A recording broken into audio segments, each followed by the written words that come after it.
السلام علیکم جی. سب سے پہلے تو شکریہ مشہود عظما اور ثاقب کہ انہوں نے اتنی خوبصورت محفل سجائی.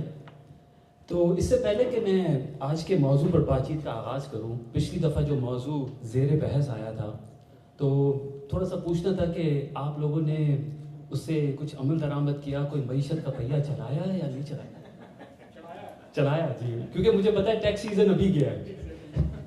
خیر ایک اور بات کہ اس کے بعد انہوں نے کہا کہ وہ تھوڑی مشہور ہو گئی تو چوروں کی عالمی تنظیم نے مجھے ایک خیر سگالی کا نوٹ بھی بھیجا اور ان کے لیڈر ڈونلڈ ٹرمپ وہ بڑے متاثر ہوئے، انہوں نے بھی خط بھیجا. انہوں نے کہا کہ اگر موقع ملا، اگر یہ جنگ ختم ہو گئی تو میں ضرور ادھر آؤں گا اور آپ لوگوں سے ان پرسن بات چیت کروں گا. تو اب آج کے موضوع پہ بات چیت شروع کرتے ہیں. تو میں نے کہیں پڑھا تھا کہ جو امیر لوگ ہوتے ہیں وہ ان کے آمدنی کے متعدد ذرائع ہوتے ہیں. تو خیال آیا کہ اب ہم نے بھی لکھنا لکھانا شروع کر دیا ہے تو کیوں نہ اس کو ایک ذریعہ معاش کے طور پہ بھی سوچا جائے. تو اس سے پہلے سب سے پہلے بیگم سے پوچھا، کیونکہ یہ تو بہت عرصے سے یہ طنز و مزاح سن رہی تھی.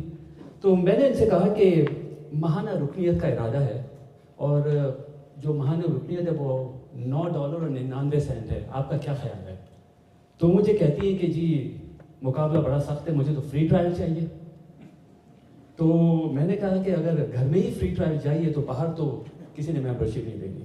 تو میں نے کہا یہ امیر ہونے کا جو پلان ہے وہ تو ختم ہی ہو گیا، کیونکہ یہ ہے کہ اگر گھوڑا گھاس سے دوستی کرے گا تو پھر کھائے گا کیا. تو آج کا جو میرا موضوع ہے وہ ہے بیوی. خوشنود نے ابھی تھوڑی دیر پہلے لیڈی ڈاکٹر کے بارے میں بات کی تھی تو مجھے یہی ڈر تھا کہ پتہ نہیں یہ کیا کہنے والے ہیں. میرا جو موضوع ہے وہ ہے بیوی.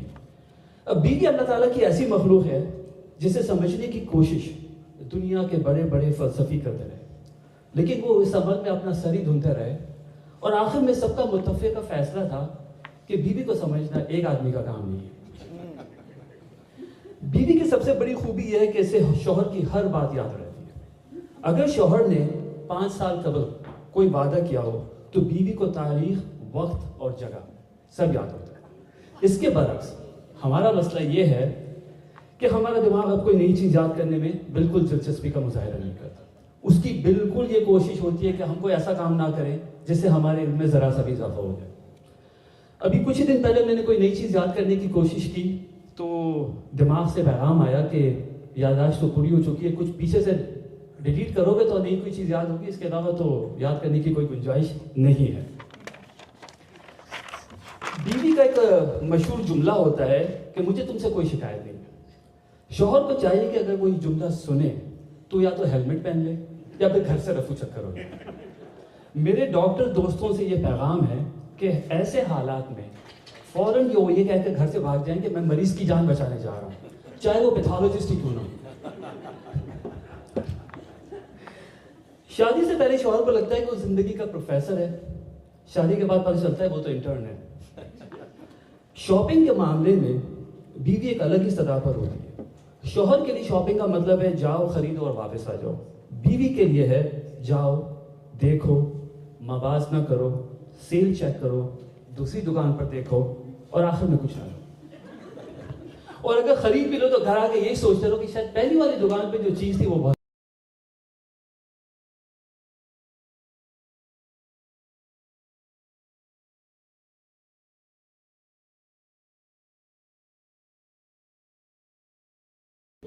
کوئی چیز اپنی جگہ پر نہیں ہوتی.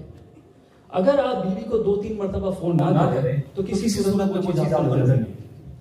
میرا یہ خیال ہے کہ بیوی اور دکانداری یہ بھی بھگت ہے شوہروں کا. خیر ان سب باتوں کے باوجود گھر کی رونق بیوی سے ہی ہے. اگر بیوی ناراض ہو جائے تو گھر سنسان لگتا ہے اور اگر بیوی خوش ہو تو جنت کا منظر ہوتا ہے. اس لیے عقل مند شوہر بیوی کو وقتاً فوقتاً یہ ضرور کہتے ہیں کہ آج تم بڑی اچھی لگ رہی ہے. بیوی ایک ایسا راز ہے جسے سمجھنے کی کوشش تو کی جا سکتی ہے لیکن مکمل طور پر سمجھنا ناممکن ہے. شکریہ.